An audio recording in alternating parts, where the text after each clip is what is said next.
finished shearing your sheep, you want to transfer your shears from your right hand into your left hand.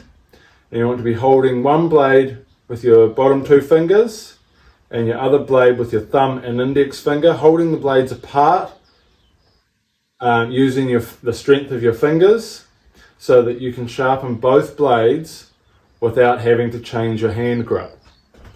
When you come up to your sharpening peg, you take your oil stone, which you will have on a pad with oil to keep it clean and free of grease. When you put your blades into the slot of your sharpening peg, you want to make sure they're in the same position each time, and you want to have your sharpening peg at around about the height of your chest or shoulders, depending on where you feel comfortable that you can get the same angle with your stone each time. So you want quite a rigid position so that when you sharpen, you feel that you're keeping the same angle every time. Because if you start coming up like this or down like that, you'll start to roll your edge and it won't cut as well.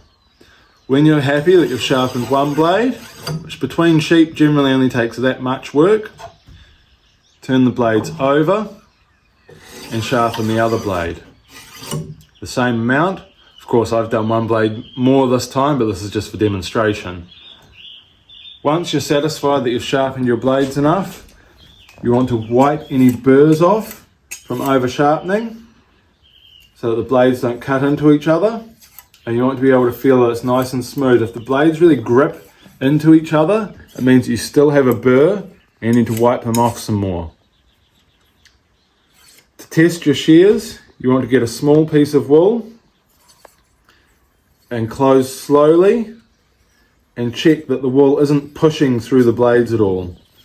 Here you can see the wool is cutting directly where I place it on the blades, and it's not getting pushed away. If these blades were blunt, as I close, the wool will be pushing out. But as they're sharp, it cuts the wool smoothly. If you've hit something foreign in the wool and you've got a gap or a quite severe rough edge, you may find that you will have to sharpen quite vigorously. And when you do this, we're doing it at the same angle as we've been sharpening the whole time, but we've got to do this quite vigorously to smooth that edge off, to get it back to its optimum sharpness. So when we do this, we're actually going to push a little bit of steel over on that edge, and we'll be able to feel that with our finger if we push up like this. And the way we get that off is we'll cross our shears over the cock spur, rest them back on the sharpening peg, and we will back the shears off once again like this. But that will make the little burrs that we've pushed over by getting that rough edge out stand up on the edge, and we want to get that off. It's not ideal to be shearing with that on your shears. So what we'll do is we'll get them on a piece of wood, this is ideal, or even on the sharpening peg, and just run it across like this to get that, and you can see burry stuff, the burrs left on the wood. And then after that our edge will be a little dull again, so we're going to put them back in the peg and give them our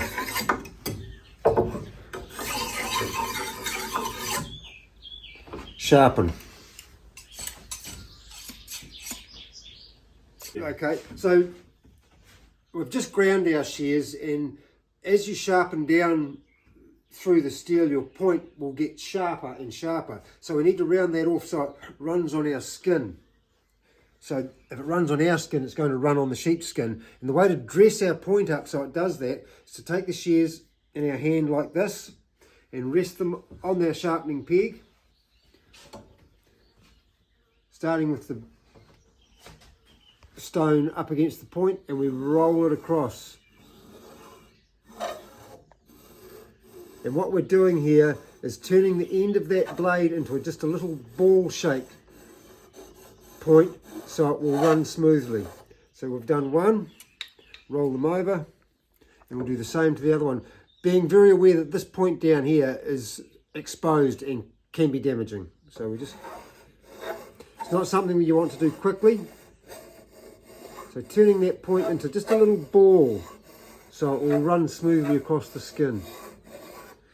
We don't want them too round. If the point becomes, if we do that too often and make that ball bigger, then that point becomes hard to push in through the wool. And when that happens, if you have to push hard, when you make a mistake, it's very hard to stop your hand. So it will go in and it may puncture the sheep, which is certainly not ideal. So we need this point.